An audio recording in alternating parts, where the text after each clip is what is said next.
What's up, YouTubers? It's me, Jaguar Productions, doing my movie review on Ant-Man and the Wasp: Quantumania. Now, I know it's been a while since my last video, which, if I recall correctly, it was me doing a video on New Year's Eve, shooting videos of fireworks, and sorry if I kept you guys waiting for a new one. I've just been, busy with school stuff, been trying to find me a job, learning strategies on SATs, and just thought, yesterday I went to go see Ant-Man and the Wasp: Quantumania with my grandpa and my brother in Baton Rouge. At that movie tavern where they serve you food and drinks. It's kind of cool. So anyway, before I get started, don't forget to like, comment, and subscribe for more videos. You know the gist.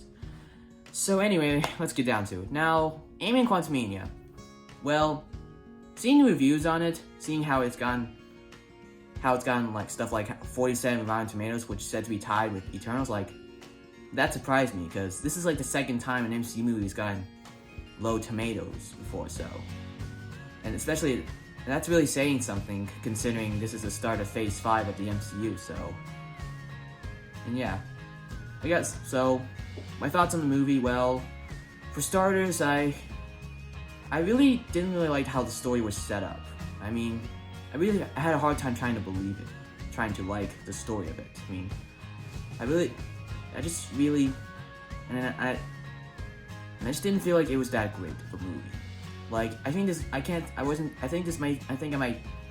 I hate this movie worse than, I don't think I like it. I think it might be worse than Ant-Man 2 and the Wasp, which is probably saying something, considering that there's some people who don't like Ant-Man and the Wasp, due to comedy, I did like seeing Kang the Conqueror, seeing how they demonstrated his strengths and power without no need for words, which is kind of what my brother pointed out, but it was kind of cool, and I think Jonathan Majors did give a nice role as Kang,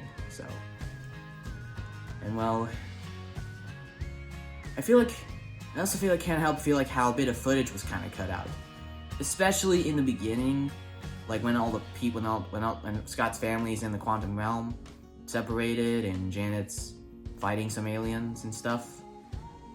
And I really feel like it would have been, I feel like it would have been necessary if someone should have died, because since people were guessing it would either be Scott or Hank Pym. Yeah.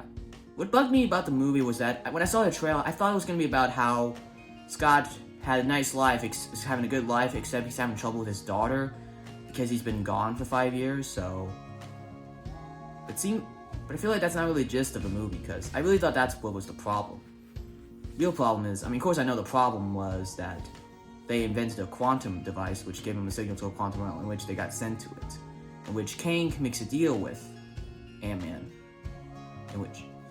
but later on he was tricked.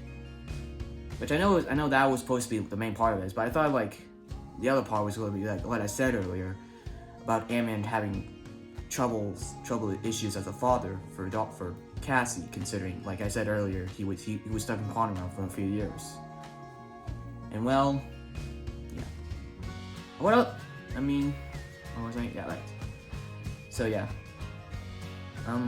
What else bugged me about the movie was the fact that I didn't really like how they gave out the exposition, especially how Yellow Jacket, aka Darren, became MODOK, because that could have been presented a little better.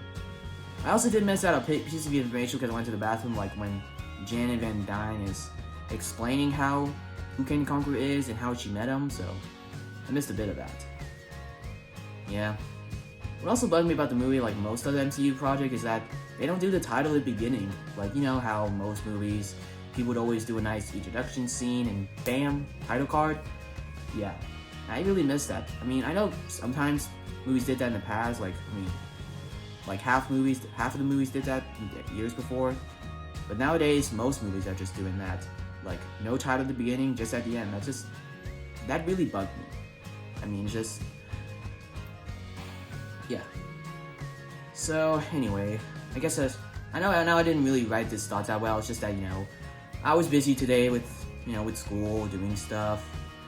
So yeah, I didn't really have this video plan, and I'm sorry for that.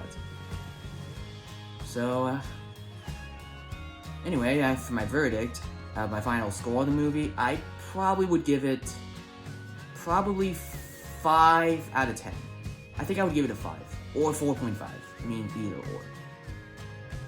Yeah. So yeah.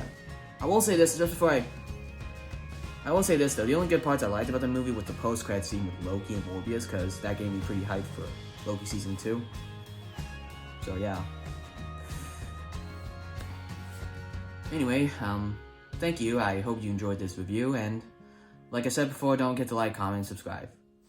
Adios, amigos. Adios.